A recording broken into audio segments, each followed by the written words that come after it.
दर्शकवृन्द, बिहानी संवादमा तपाईहरुलाई हार्दिक स्वागत छ। आज पनि म एकजना अतिथिका साथमा तपाईहरुमाझ उपस्थित भइसकेकी छु।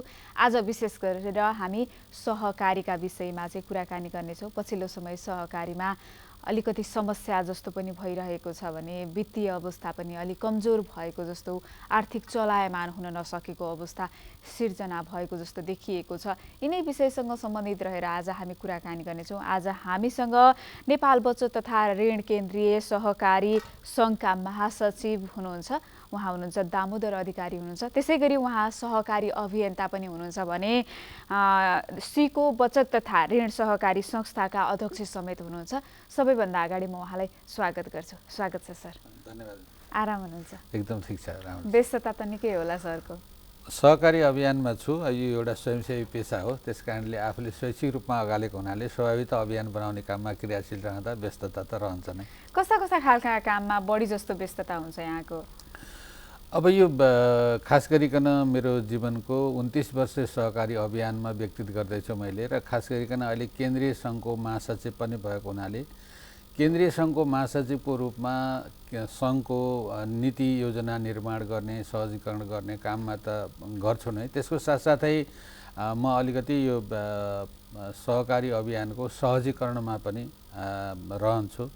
अब केन्द्रीय सङ्घको महासचिव भएको हुनाले विभिन्न कार्यक्रमहरू, गोष्ठीहरू, बैठकहरू र स्थानीय तह, जिल्ला तहमा संस्थाहरूले, सङ्घहरूले आयोजना गर्ने कार्यक्रममा गएर सहजीकरण गर्नुपर्ने, अन्तर्क्रिया गर्नुपर्ने अवस्थामा त्यहाँ क्रियाशील रहन्छु। र दोस्रो कुरो, अब सहकारी अभियानमा एउटा दिशा निर्देशन गर्ने सङ्घ भएको हुनाले निरन्तर रूपमा अभियानलाई क्रियाशील बनाउने, अभियानसँग जोडिने क्रियामा नै हामीहरू संलग्न रहेका हुन्छौँ। जस्तो त्यो अभियान, त्यस्ता सेमिनार, गोष्ठीहरू गर्दाखेरि त्यहाँ अब यो सहकारीकै विषयमा त बढी फोकस भइन्छ होला हैन? कस्ता कस्ता विषयवस्तुहरू उठान गरिन्छ? ती विषयवस्तुलाई कसरी, जस्तो समस्याहरू पनि सिर्जना हुन सक्छन्, ती समस्याहरूलाई कसरी समाधान गर्ने प्रयास गर्नुहुन्छ के छ? अब यस्तो कार्यक्रमहरू एकदम सुचारू रूपले भइरहेको छ। भर्खरै मात्रै हामीले यो 23, 24, 25 मात्रै राष्ट्रिय सहकारी महासङ्घको आयोजनामा सहकारी महासम्मेलन सम्पन्न गऱ्यौँ, जसमा अन्तर्राष्ट्रिय सहकारी महासङ्घदेखि विश्वका अन्तर्राष्ट्रिय धेरै संस्थाका पाहुनाहरू र नेपालको सहकारी क्षेत्रका 77 जिल्लाभन्दा बढीका सहभागीहरूको उपस्थितिमा सहकारीका समसामयिक समस्या, खास गरिकन सहकारी संस्था भनेको अविच्छिन्न उत्तराधिकारीवाला अथवा दिगो संस्था हो। अरू संस्थाहरू जस्तो यो कुनै कार्यक्रमपछि फ्रेज आउट चाहिँ हुँदैन।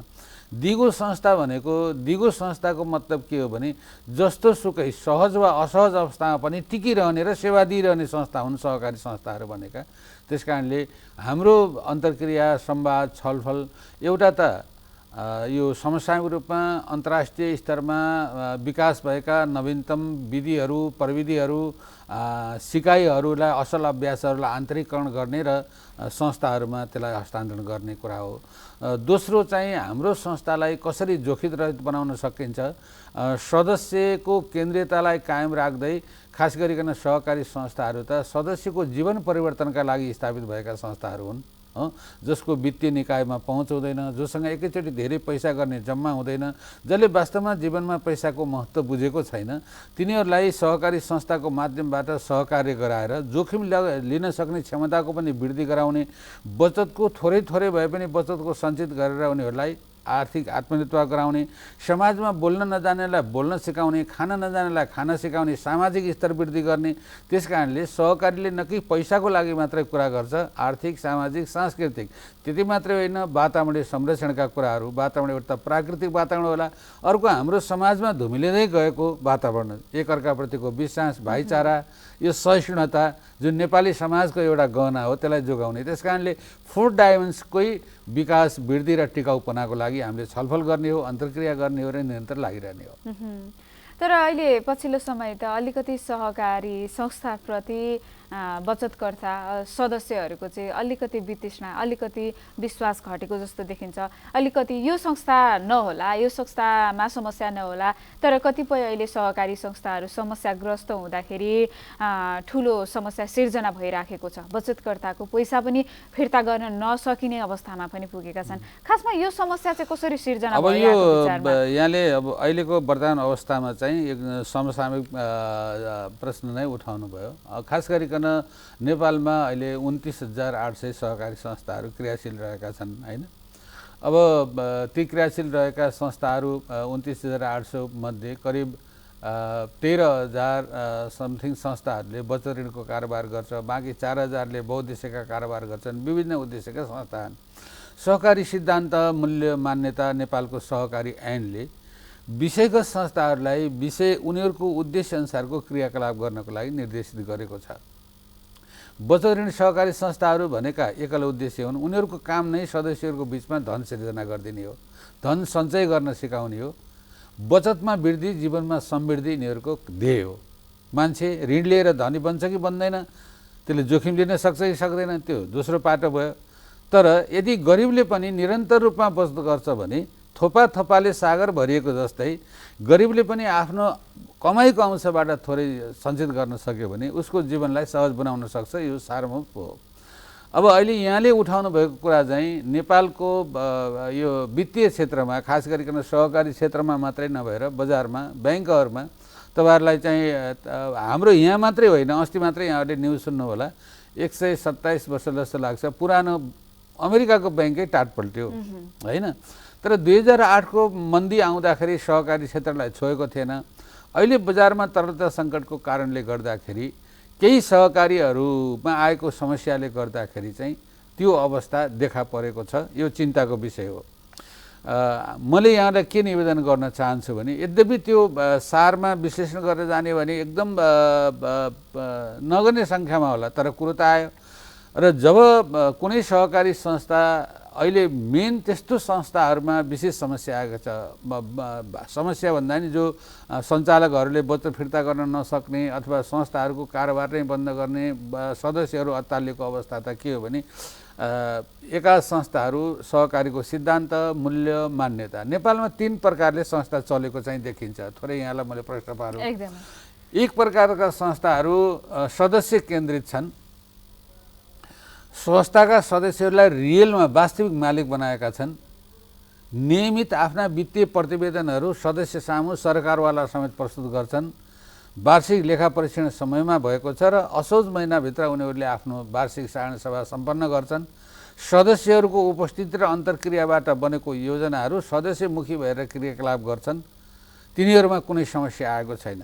तिनीहरूले नेपालमा धेरै राम्रो बचत ऋण सहकारी संस्थाहरूले पनि आफ्ना सदस्यहरूलाई वित्तीय साक्षरताका माध्यमबाट उद्यमी बनाउने, स्वरोजगारी बनाउने काममा क्रियाशील रहेका छन्। बचत ऋण सहकारी संस्थाहरूले आफै उद्यम गर्ने होइन, तर सदस्यहरूलाई उद्यमी बनाउने चाहिँ काम हो, त्यसमा लागेका छन्।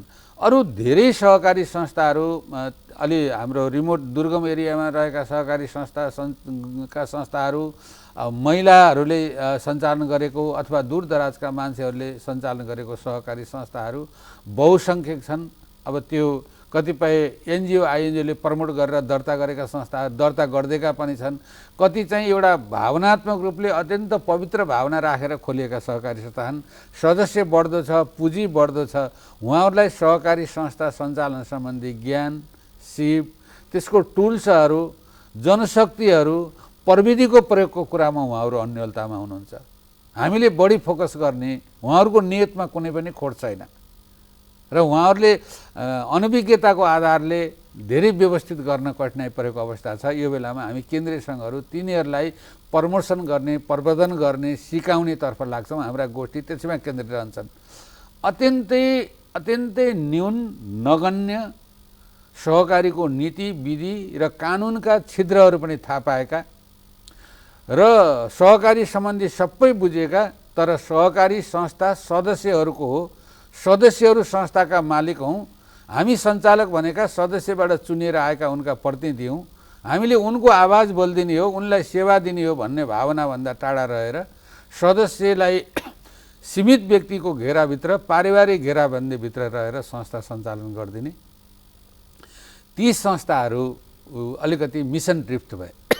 सहकारीको सार्वभौम मूल्य, ध्येय, त्यसको सोच, सहकारी सिद्धान्तले देखाएको बाटो, मूल्य, मान्यता, हाम्रा पनि त आफ्ना परम्पराहरू छन्। त्यो परम्पराभन्दा बाहिर गएर चल्यो भनेदेखि त हामीलाई पनि अप्ठ्यारो हुन्छ। त्यही कारणले गर्दाखेरि पानी छ कि भरे, अनि त्यस कारणले गर्दाखेरि यस्तो समस्या आएको। जस्तो अब यो समस्या त आयो, समस्याको समाधान पनि पक्का गर्नुपर्ने अब हामीबाटै मतलब सहकारी संस्थाहरूले नै गर्नुपर्ने हो नि त। जहाँ समस्या आयो त्यहाँ समस्या समाधानको बाटो पनि हुन्छ। त्यसलाई चाहिँ कसरी हेर्न सकिन्छ, कसरी चाहिँ ती प्रक्रियाहरू अगाडि बढाउन सकिन्छ? अब अहिले हामीले खास गरिकन के हो भने यो नगन्य, अब अर्को त कुरा त के हुन्छ भने जब समाजमा एउटा संस्थामा यस्तो समस्या आयो भने, एउटा संस्था विचलन भयो भने अथवा एउटा संस्थामा भयो भने धेरै कुराहरू र्युमरको रूपमा जान्छ। वास्तविकता चाहिँ बुझेन भने मान्छे त जस्तो बाबुआमाले सहकारीमा बचत गरिरहेछ, छोरो कलेजमा पढिरहेछ अथवा बिचमा गरिरहेछ, उसले नेपालको न्युज सुन्यो भनेदेखि त के गर्छ भने आफ्नो आमा बाबुलाई सहकारीमा पैसा डुब्यो नि बाबा अथवा मम्मी अब पैसा नराख्ने हो कि भनेर भन्दाखेरि त आमा बाबुहरू विचलित हुन्छन् नि त। अहिले खास गरिकन अहिले खास प्रभाव चाहिँ त्यसले पारेको मलाई लाग्छ। केही समस्यामा केही संस्थाहरूमा त्यस्तो समस्या चाहिँ आयो, तर त्यही भएको वास्तविकता भन्दा पनि के हो त भन्दाखेरि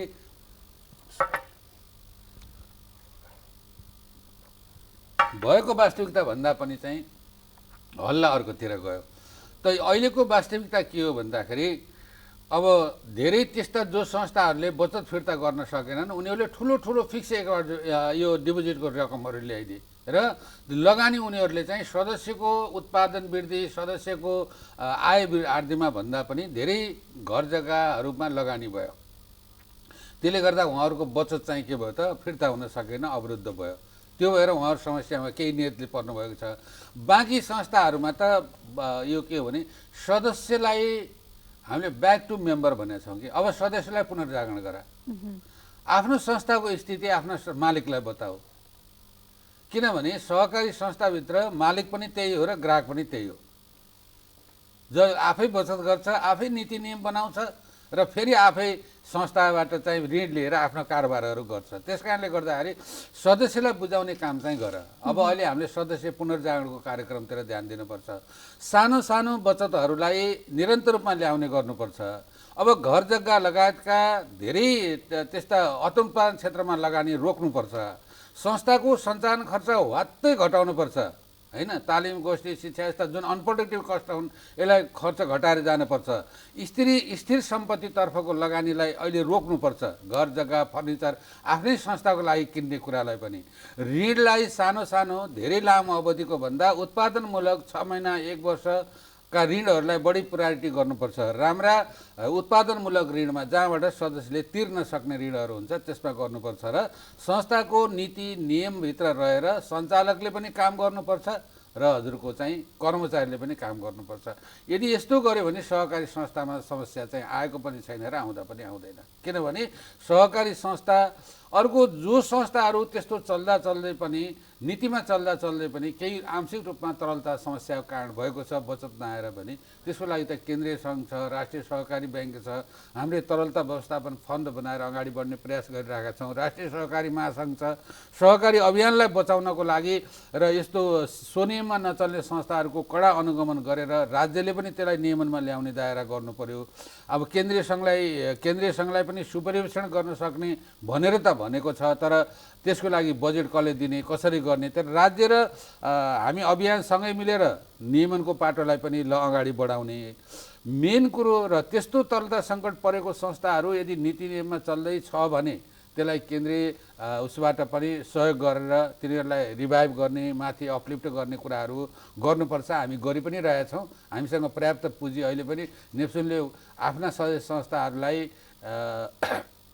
यस्तो सङ्कट नपरोस् भनेर 6-7 अरबको कोष अहिले पनि लिएर बसेको छ। तर यदि मिसन दृष्ट भएर नियतले नै त्यस्तो हो हैन, नियत ठिक छ भने त्यसलाई जोगाउन सकिन्छ। नियत नै गलत गरेर गरेको संस्थाहरू भएका छन्, त्यसले चुनौती थपेको छ। किनभने सर्वसाधारणले को सही र कोही गलत भनेर त उसले व्यवहारबाट हेर्ने हो। अब यही प्रकृतिको संस्था एउटा नेपालमा भाग्यो भने पल्टेरको राम्रो गरिरहेको संस्थालाई पनि उनीहरूलाई बुझ्ने दृष्टिकोण त्यही हुन्छ, असर त पर्छ, असर पर्छ। त्यही भएर अहिले चाहिँ बन्च टु मेम्बर भन्छौँ कि हामीले, तिमी आफ्नो सदस्यसँग जाऊ, सदस्यलाई जाँड गर, पोजिसनिङ स्ट्याटस देखाऊ, आफ्ना सदस्यको शिक्षालाई निरन्तर रूपमा अगाडि बढाऊ, आफ्नो संस्था गरेर सबैभन्दा ठुलो कुरो सञ्चालक समिति अत्यन्त स्वनियमनमा रहन पर्यो। सुशासन त गहना नै हो, सुशासनको पाठशाला भन्छ सहकारीलाई। यो जनताले गरिबले खाइ नखाइ जम्मा कास काटेर यो जम्मा गरेको पैसा हो। यो परिचालन गर्नको लागि यो मनलाई ट्रक्क बाँध्न सक्ने मान्छे त्यो नेतृत्वमा बस्नुपर्छ। मन जसको पनि लोभी हुन्छ भन्छन्, तर यदि त्यो बाँध्ने छ भने संस्थामा नीति र विधिमा चलाउनु पर्यो। नीतिभन्दा बाहिर गएर व्यक्तिको निर्णयले संस्था चल्ने, विधि मिचेर काम गर्ने परिपाटी भएका संस्थाहरू अथवा अध्यक्षले व्यवस्थापकले भनेपछि अरूले सकियो भन्ने संस्थाहरू छ भने त्यो अनन्तगतता प्रलोभमा जान्छ। अहिले हामीले भनेका छौँ त्यस्तो होइन। सञ्चालक समितिले नीति बनाउने हो, योजना बनाउने हो, व्यवस्थापनले त्यसको कार्यान्वयन गर्ने हो। यसरी दुईटाको पक्षमा एउटाले कार्यान्वयन गर्ने, एउटाले चाहिँ बनाउने, चेकर र मेकर बेग्लै हुने, व्यवस्थापनको कार्यको मूल्याङ्कन सञ्चालक समितिले गर्ने, सञ्चालक समितिको मूल्याङ्कन साधारण सभाले गर्ने, सङ्घहरूले आफ्नो संस्थाका सदस्यहरूलाई अनुगमन गर्ने र मार्गदर्शन गर्ने, राज्यले सहजीकरण प्रबन्धनको साथसाथै तपाईँको चाहिँ नियमन गर्ने, राम्रोलाई प्रोत्साहन गर्ने र कमजोरी गर्नेलाई सच्याउने वा कारबाही गर्ने नीति लिएनौँ भनेदेखि त यस्तो थोरै कुराले पनि छिटपुट असर पार्दो रहेछ। यद्यपि हाम्रोमा मात्रै होइन, विश्वमा हेर्ने हो भने पनि अहिले बचत फिर्ता हुने र ब्यालेन्स सिट घट्ने उदाहरणहरू हामीले देख्छौँ। तर नेपालको सहकारी अभियान अहिले पनि सुरक्षित छ। तर सञ्चालक आफ्नो संस्थाको मालिकहरू सदस्यहरूलाई निरन्तर जागरण गर्ने कुरातर्फ हामी बढी केन्द्रित भएर जानुपर्छ। हामीले सञ्चार जगतसँगबाट मार्फतबाट पनि सकारात्मक कुराहरूलाई समुदायमा लगाएर जागरण गर्ने चाहिँ गर्नै पर्ने अवस्था छ। त्यो गऱ्यौँ भने हामीले संस्थालाई अगाडि बढाउन सक्छौँ, त्यति चिन्ता हुने अवस्था छैन। जस्तो यहाँले अघि पनि भनिसक्नु भएको छ, एउटा दुईटा संस्थाले गर्दा अन्य संस्थाहरूलाई पनि असर परिराखेको छ। जस्तो यी संस्थाहरू जो अब नाम चाहिँ नलिउँ होइन, अहिले बन्दै भएर बसिराखेका छन् होइन, अनि बचतकर्ताको बचत फिर्ता गर्न सकिने अवस्था छैन, दिनौँ त्यहाँ बचतकर्ताको लाइन लागिराखेको छ। जस्तो अघि पनि हामीले कुरा गरेँ, सानो सानो रकम उनीहरूले चाहिँ बचत गरेर भोलि केही सहज होला भन्ने हिसाबले त उहाँहरूले बचत गरेको हुन्छ। अब यिनीहरूलाई चाहिँ कसरी चाहिँ अब जस्तो यो बन्दै भएर रहेका अवस्थामा छन् नि जुन, यिनीहरूलाई चाहिँ कसरी अगाडि बढाउन सकिन्छ या केही गर्न सकिन्छ या त्यो बन्दै अवस्थामा रहन्छन्, कस्तो हुन्छ? अब त्यस्तो चाहिँ हुँदैन। अब मैले थोरै यहाँलाई निवेदन गरौँ कि खास गरिकन कुनै पनि सहकारी संस्था गठन हुँदा, दर्ता हुँदा उसले विनियम बनाउँछ। त्यो विनियममा उसले त्यो संस्थाको नाम, उद्देश्य, कार्यक्षेत्र परिभाषित गरेको हुन्छ।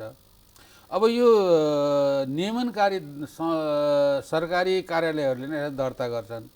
दर्ता गर्ने बेलामा नै उसको कार्यक्षेत्र, उसको उद्देश्य, उसले गर्ने सेवाहरू उल्लेख गरिएको हुन्छ है। यहाँ सबैभन्दा प्रब्लम के हो जस्तो मलाई लाग्छ भने, मेरो आफ्नो उसमा चाहिँ जुनसुकै प्रकृतिको संस्था खोले पनि काम चाहिँ के गर्ने, बचत ऋणको मात्रै गर्ने। ठिक छ, बहुद्देश्य सहकारी संस्था खोल्यो, उसले 25% ल हजुरको चाहिँ के अरे बचत ऋणको काम गर्यो, 25% उपभोक्ता पसलहरू सञ्चालन गर्यो, 25% अरू कुनै, कमसेकम उसले उद्देश्य अनुसारका कामहरू सबै गरिदिएको भए यस्तो समस्या चाहिँ आउँथेन। अब तपाईँले डिपार्टमेन्टल स्टोर पनि त्यसैले चलाएको छ, अनि त्यहीले फेरि दैनिक बचतकर्ता राखेर सयौँ बजारमा पनि पठाएको छ। एउटा त त्यो उहाँहरूले सुनियोजित आफूले जानेरै गरेको हो र उहाँहरूको नियतै त्यही थियो जस्तो मलाई लाग्छ, होइन भने उहाँले उद्देश्यमूलक कामहरू गर्नुहुन्थ्यो। अर्को, मैले सर्वसाधारण जो साना व्यापारीहरू अथवा भनौँ न हामी जो आम पब्लिकहरू छौँ उहाँहरूप्रति पनि मेरो विनम्र आग्रह के छ भने, ब्याजको आशमा हिजो ओरिएन्टेल डुब्दाखेरि पनि उसले बचतमा 14, 15, 18% ब्याज दिएको थियो अरे के। जब मार्केटमा त्यो छँदै छैन तपाईँको, एउटा बचत को 18% ब्याज किन दियो त यसले हजुरलाई मैले आवश्यकताभन्दा बढी प्रलोभन दिन्छु भने त हजुरले मलाई शङ्का गर्न पर्यो नि। परेन। आम समुदायमा चलेको भन्दा, आम बजारमा चलेको भन्दा बेग्लै पर्पज लिएर म यदि चाहिँ आउँछु भने यसले किन यसो गर्दैछ भनेर चाहिँ त सोध्नुपर्ने हो नि। अहिले जहाँ चाहिँ अब विभिन्न उद्देश्य राखेर अनि दैनिक बचतकर्ताहरूबाट चाहिँ बचत उठाउने सानो अनि ऋण दिन्छु भन्ने, 3 महिनामा दिन्छु भन्ने अथवा 15 दिनपछि ऋण दिन्छु भन्ने र सदस्य सञ्चालक चिनेको पनि छैन होला मलाई लाग्छ। त्यो जो बचतकर्ताहरू हुनुहुन्छ उहाँले त्यो डोरमा आउने दैनिकी त्यो बजार प्रतिनिधिलाई मात्रै चिन्नुहुन्छ, त्यो बाहेक उहाँले चिन्नुहुन्न। यो चाहिँ मैले यो चाहिँ जनताप्रति, समुदायप्रति, हाम्रो आम नेपाली दाजुभाइ दिदी पनि प्रति मेरो गुनासो छ। सञ्चालक समितिको अध्यक्ष को छ? सञ्चालक समितिमा स्थानीय बासिन्दाहरू छन् कि छैनन्? हो, यिनीहरूको सामाजिक अवस्था के हो? कहाँको मान्छेले आएर दर्ता गरेको हो? यसको विनियममा यो अधिकार छ कि छैन? र यसमा काम गर्ने कर्मचारीहरू अथवा सिओहरू, म्यानेजरहरू स्थानीय हुन् कि बाहिरका हुन्, के हुन् भन्ने कुरा प्रस्तै नचिनिकन अनि एउटा बजार प्रतिनिधिले भनेको आधारमा एउटा फारम भरेर ग्राहक जस्तो बनेर आफूले घाँस काटेको पैसा धरधरी पठाएर अनि ब्याजको लोभ गर्दाखेरि पनि समस्या आयो। त्यसकारणले एउटा त हामीले अब हामी सहकारी अभियन्ताहरू र अर्को सञ्चारकर्मीहरू सबैले एउटा जनमानसलाई सहकारी संस्थाको स्थायित्व कहाँ हो, कहाँका सञ्चालकहरू हुन्, त्यहाँका शेयर सदस्यहरू को छन्, त्यसको कार्यक्षेत्र के छ, भौतिक संरचना के हो, यो सबै कुरा बुझेर चिनेर सहकारी भनेकै स्थानीयता हो के। स्थानीय मान्छे, स्थानीय पुँजी सबै स्थानीयताको नाममा चल्ने हो। एउटै निश्चित भौगोलिक टेरिटोरीभित्र बस्ने, एउटै सुख दुःखहरू भोगेका, समान आवश्यकता र चाहनाहरू भएका मान्छेहरूले आफै मिलेर आफ्नो जीवन सुधार्नका लागि खोल्ने संस्था सहकारी भनेर भन्यो। अब तपाईँको काठमाडौँमा केन्द्रीय कार्यालय राख्यो, कोलपुरमा आएर हजुरको चाहिँ अथवा बर्दियामा आएर सेवा कार्यालय खोल्यो, आएको 2 दिनमै 5 स्टारको भन्दा राम्रो अफिस सजायो, काउन्टर सजायो, अनि चाहिँ एउटा कर्मचारी चाहियो भनेर विज्ञापन दियो, युवा यहीँको भाइ बहिनीहरूलाई ल्याएर चाहिँ कर्मचारी राख्यो, अनि बचत उठाउन पठायो। हामी सोझा मान्छेहरू, समुदायका मान्छेहरू दिनभरि चिया बेचेको छ, अर्काको जुठो गिलास मागेको छ, तरकारी बेचेको छ, ल 11% ब्याज दिन्छ अरे, 1 वर्षमा हामीलाई खप्लाएर दिन्छ अरे, अब 1 महिना पछिबाट 1 लाख बिना धितो ऋण दिन्छ अरे भन्ने आशमा चाहिँ हामी 10 ठाउँमा गयौँ। त्यसले गर्दाखेरि अब राम्रो नत्र त राम्रो नियतले गरेका संस्थाहरूमा त राम्रो भएको छ। त म आफूले प्रतिनिधित्व गरेको संस्था 2050 सालमा हामीले चाहिँ 1680 रुपियाँ 100 रुपियाँको सेयर हुन्छ भन्ने पनि थाहा थिएन स्थापना गरेको संस्था। त्यहाँ मुक्त कमाइया हुन्छ, कमलरीहरू हुनुहुन्छ हैन। हिजो जुन बेलामा संस्था खोल्यौँ उहाँ अर्का भाँडा मिच्नुहुन्थ्यो, गर्नुहुन्थ्यो, बचत गर्न मान्नुहुन्थ्यो। महिनाको 10 रुपियाँ बचत गराउनलाई हामीले ठुलो सङ्घर्ष गर्न परेको। आज उहाँहरूको खातामा 2 लाख 4 लाख बचत छ यो 28-30 वर्षको अवधिमा। उहाँहरूले आज भन्नुहुन्छ हिजो तिमीहरूलाई चाहिँ हामीले पताउन थियौँ, तर आज साँच्चै आज एउटा अनपढ, हिजो अर्काको घरमा भाँडा मिच्ने मुक्त कमलरी आज बजार जानुपर्दा, औषधि गर्न जानुपर्दा, छोराछोरीको फिस तिर्नु पर्दा कसैसँग हात नथापेर हिजो महाजनी प्रथाको विरुद्धमा हामीले सडक नाटक देखाएर सहकारी चलायौँ। त आज संस्थामा गएर खुरुक्क आफ्नो पैसा निकालेर बजार जाने भयो। आर्थिक स्वाधीनता पनि दिएको छ। बहुआयामी गरिबी कम गर्नको लागि बचत ऋण सहकारी संस्थाहरूले तपाईको चाहिँ महत्त्वपूर्ण योगदान गरेको छ। चाहे कोभिडको कुरा होस्, चाहे हिजो तपाईको जनयुद्धको बेलामा होस्, जुन बेलामा बैंक समुदायमा थिएनन् त्यो बेलामा घर घरमा सेवा दिने सहकारी छन्। यही पनि तपाईहरुले चाहिँ यही कोलपुरमा पनि हिजो कोभिडको बेलामा तरकारी एम्बुलेन्स चलाएर चाहिँ कृषि सहकारीहरूले घर घरमा उत्पादन भएको चिज बजारमा पुर्याएको छ। हो, अहिले तरलताको सङ्कटमा पनि हामी तरलता लिएर गएका छौँ। हाम्रा राम्रा संस्थाहरूमा कुनै समस्या छैन, रेगुलर भइरहेको छ। तर सहकारी बाउले के भने राम्रो सन्तान भयो भने मेरो, खराब भयो भने तेरो भन्न चाहिँ मिल्दैन। त्यसकारणले अभियानमा त्यस्ता गरेका संस्थाहरू पनि हाम्रै परिवारभित्रका भए तिनलाई सुधार्नुपर्छ। तर सुधार्ने हामीले सच्याउनको लागि प्रयत्न गर्ने हो। तर यिनलाई नियमन गर्ने, यिनीहरूले जनताको पैसा फिर्ता गर्नै पर्छ हैन। राज्यले तिनको सम्पत्ति रोक्का गरेर जसरी भए पनि यो गरिब जनताले खाइ नखाए गएको पैसा ती सञ्चालकहरूले दुरुपयोग गरेर भाग्न चाहिँ पाउँदैन।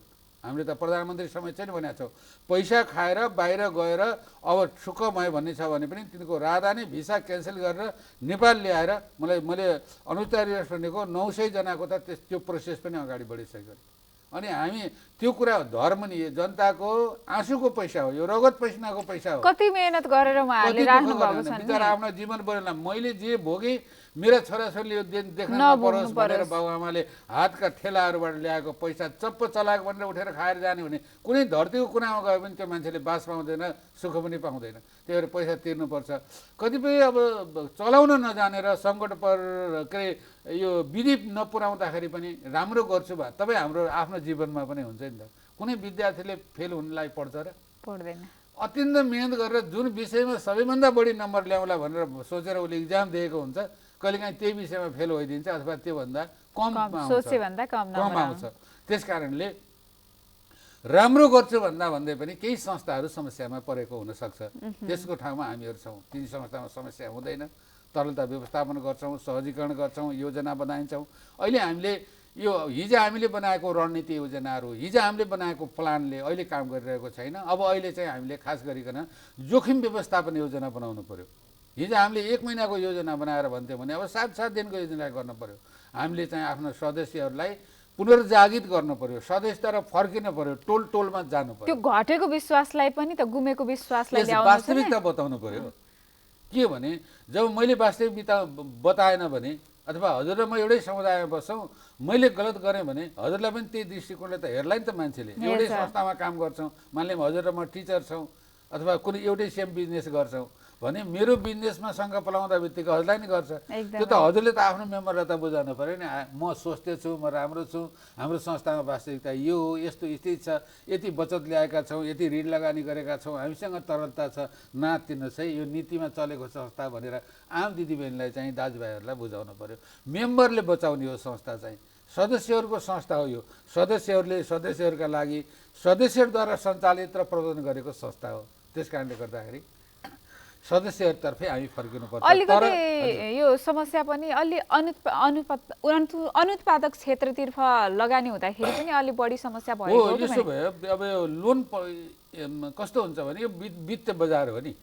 वित्त बजारमा के हुन्छ भने कहिलेकाहीँ पैसा फालनछालन भएर आउँछ कि हैन। त्यो चिन्न चाहिँ कसरी चिन्न सकिन्छ? जस्तो उत्पादक या अनुत्पादक कस्तो छ यो क्षेत्र भनेर चाहिँ हैन, त्यो चाहिँ संस्थाले चिन्ने हो। सदस्यलाई जस्तो हामी के हौँ भने एउटा सहकारी संस्थाको अध्यक्ष हुनु, एउटा संस्थाको चाहिँ म्यानेजर हुनु, खालि म्यानेजरले जागिर खानु र अध्यक्षले भाषण गर्नु मात्रै होइन। सहकारी संस्था भनेका सदस्यहरूका वित्तीय परामर्शदाता पनि हुन्। डाक्टरले त औषधि बेच्ने र जाँच्ने मात्रै होइन नि त, स्वास्थ्य सल्लाह पनि दिने हो। त्यस कारणले म एउटा प्रपोजल लिएर यहाँसँग आउँछु, मलाई ऋण चाहियो, हुनसक्छ मैले त बाइक किन्ने भनेर आउँला, मेरो आम्दानी छैन होला होइन, अथवा घर खर्च छोरीको बिहा गर्ने ऋण मागेर भनेर आउँला। तर मैले त्यो ऋण लिएर तिर्ने के हो त? तिर्ने के हो भन्दा तिर्ने चाहिँ चरित्रले हो रे के। क्यापासिटी र चरित्र छैन भने मान्छे राम्रो भएर मात्रै ऋण तिर्न सक्दैन। जब मसँग क्षमता छैन, अब मलाई मोटो घाटो देखेर ऋण दिएर भयो र? मेरो नामले ऋण दिएर त भएन नि, पैसा त कहीँबाट आउनु पर्यो। त्यस कारणले गर्दाखेरि हामीले उनलाई परामर्श के गर्नुपर्छ भने लोन लगानीको यदि मेरो संस्थाबाट 1 अरब चाहिँ ऋण डिस्पोज भएको छ भने हुन्छ भने त्यसको 70% चाहिँ सदस्यले कमाउने ठाउँमा दिनु पर्यो के। तरकारी खेती गर्न लग्यो भने तरकारी बेच्ला, पसलमा लग्यो भने पसल बेच्ला, खसी चाहिँ बेच्न भने खसी अथवा बाख्रा पालन गर्यो भने खसी बेचेर तिर्ला। 1 महिना ढिला होला तर बेचेर त तिर्छ नि त। अब तपाईँले घर खर्चको ऋण दिनुभयो भने दसैँ मान्नको लागि पैसा दिनुभयो 1 लाख रुपियाँ, पैसा खर्च भयो। अब ऋणको किस्ता तिर्ने बेलामा त खाएको पैसाले त के गर्छ? लुगा लगाएकोले त के दिन्छ त? अनि केही दिँदैन। त्यही भएर कि बचाएर खर्च गर कि कमाएर खर्च गर, दुईटा भन्छौँ क्या हामीले। चाहना कहिले पुरा हुँदैन, आवश्यकतामा बाँच्न सिक होइन। आवश्यकतामा बाँच्यो भने जीवन इजी हुन्छ। चाहना त असीमित छन्, चाहनाको पछाडि लाग्यो भने त कहिले पनि पुरा हुँदैन। त्यस कारणले गर्दाखेरि हामीले के हो त भन्दाखेरि कि बचाऊ अनि खर्च गर। तिमीलाई दसैँमा 10 किलोको मासु चाहिन्छ भने र तिमीले महिनामा चाहिँ 3 किलो मासु खान्छौ भने अब प्रत्येक महिनाको आधा किलो कटाउ र पैसा जम्मा गर, 2.5 किलो खाएर चाहिँ जीवन गुजार कि त्यसैलाई त्यो खाने योग्य बनाउनु पर्यो आफूलाई हैन। हो, खाने योग्य बनाउनु पर्यो। होइन भने त के हुन्छ भने ल फल्नाले खसी किन्यो, किन्नै पर्यो, फल्नु घुम्न गयो। अहिले त हामी त देखासिखीमा गयो क्या समाजहरू होइन। हामीले 3 प्रकारका खर्चहरू चिनाउनु पर्छ। एउटा नगरी खर्च हुन्छ, खानै पर्यो, लाउनै पर्यो, औषधि गर्नु पर्यो। यसमा मितै बना, एकदम मितै बना, खानुपर्छ, स्वस्थ खाना खाने हो, मितै बना। अर्को खर्चहरू के अरे चाहिँ यो गर्नुपर्ने, एउटा नगरी नहुने, एउटा गर्नुपर्ने हुन्छ होइन। त्यो गर्नुपर्ने खर्चहरू आधा घटाउन सकिन्छ अरे। साथीभाइसँग बस्ने, खाने, मेला पर्व चाडपर्वहरू मनाउने हो, यस्तो फ्यामिली ग्यादरिङको कुराहरू। कुनै जरुरी छैन कि त्यहाँ चाहिँ धेरै थरीको खाना खाएरै फ्यामिलीको रिलेसन राम्रो हुन्छ भन्ने कुरा, त्यसलाई आधा घटाउन सकिन्छ। अरू यस्ता खर्चहरू छन् जो गर्दा भन्दा नराम्रो खर्च, नगर्दा राम्रो हुन्छ, त्यसलाई सधैँको लागि बन्द गर्ने। तर हजुरले खर्च त्यागेँ भनेर पाउनुहुन्न हाम्रो सिद्धान्तमा। भन्ने एउटा उदाहरण यहाँले मान्य नगर्नु होला। जस्तो श्रृङ्गारमा, कस्मेटिक सामानमा महिनाको 5,000 खर्च हुन्छ हजुरको। अब मैले लाएँ कि मैले अब यसलाई 3,000मा कन्ट्रोल गर्छु। 3,000मा कन्ट्रोल गरेपछि हजुरले यो सोध्नु पर्यो कि मेरो 5,000 खर्च भएको छ, 2,000 हजुरको डिपोजिट हुनुपर्छ, तब मात्रै त हजुरलाई जीवन। भोलि चाहिँ त्यो 2,000ले चाहिँ फेरि हजुरलाई अर्को सपोर्ट काम गर्छ एकदमै होइन। त्यस कारणले खर्च कटाए मात्रै भन्ने हुन्छ। जति अलि गएको खर्च छ त्यो त्यति खर्च ठानेर कटाएको खर्चलाई बचत गर्नु पर्यो। हो, त्यो बचत गर्यो भने अनि हुँदा बचत गर, काटेर बचत गर, नहुँदा त्यसको उपभोग गर, ऋणमा जानु परेन हो। अर्को बचतलाई उत्पादनमूलक क्षेत्रमा लगानी गर, कमाऊ, कमाइबाट खर्च गर, तिमी डुब्दैनौ। अब अहिले के भयो त भन्दा त्यो नियत चलेका संस्थाहरूले आफू अध्यक्ष छ, घरको अर्को श्रीमती व्यवस्थापक छ, अर्कोलाई राखेको छ, 7 जनाको छ, अनि देखाउनलाई चाहिँ 700-800 सदस्य देखाएको छ, तर 15-20 जनाले त्यो चलाएको छ। बचतको लोभमा सर्वसाधारणले बचत गरेका छन्। उनले घर जग्गा पसल व्यापार कहाँ लगानी गरेको थाहा भएन। अब अलिअलि ऋणहरू पनि दिइराखेको थियो, बचत पनि दिएको थियो, सदस्यलाई पनि वास्ता भएन। अब जब एकैचोटि हल्ला आएपछि लाइन गए, लाइन जाँदाखेरि उसँग लिक्विडिटी छैन, भण्डारमा राखेकै छैन, निचोडेर लगानी गरेको छ, कहाँबाट दिन्छ? अनि उसको बचत पनि बन्द भयो। त्यस भएर जोखिम वहन गर्ने क्षमता नै राखेन हो। ऊ होइन, त्यो जोखिम जहिले पनि त्यो अब के भन्दाखेरि अब वित्तीय सहकारीहरूलाई खास गरेर एउटा सूचाङ्कहरू हुन्छ, त्यो सूचाङ्कले भनेको हुन्छ कि त्यो मान्नु पर्यो। जस्तो हामीले एउटा मैले यहाँलाई उदाहरण दिन्छु। तपाईँ हामी डक्टर होइनौँ, नर्स होइनौँ, तर हामीलाई डाक्टरले परामर्श दिँदा अध्ययन गर्दा हामीलाई के थाहा छ भने 120 भन्दा तेरो माथि गयो भने बिपी हाई हो, 80 भन्दा तल आयो भने लो हो। तब जब हामी डक्टर कहाँ जान्छौँ, चेक गराउँछौँ, तबै मेरो नजर चाहिँ स्वतः त्यो डाक्टरले लेखेर आएको प्रिस्क्रिप्सनमाथि पर्छ कि मेरो बिपी कति लेख्छ भनेर। उसले 120 भन्दा तल र 80 को बिचको लेख्यो भने तपाईँलाई त्यो डक्टरले नलेख्दै मन के हुन्छ, ढुक्क हुन्छ कि मेरो बिपी चाहिँ ठिक छ। तर 120 भन्दा माथि गयो भने त स्वास्थ्य त खराब भयो नि त। सहकारी सञ्चालनका पनि सूचकहरू छन्। 70% उत्पादनमा गर, 20% सदस्यलाई राम्रो व्यवसाय गर्न चाहिँ हामी कहाँ आइज, अरू तेरो छोराछोरीको बिहे गर्न उपचार गर्न पर्यो भने अन्त जा भन्ने होइन। 20% तिमीले सामाजिक निर्वाहमूलक घर खर्चमा पनि गर। कुनै सदस्यले बचत गरेका छ भने, तीर्थ जान खोज्छ भने पनि जान देऊ। अरू 5% इमर्जेन्सीमा गर, डुब्दैन के, कुनै हातले डुब्दैन। मैले आफ्नै संस्थाको उदाहरण दिने, हाम्रो संस्थाले हो भने हामीले हाम्रो संस्थाका सदस्यहरूलाई घरमा मर्न दिन्नौँ।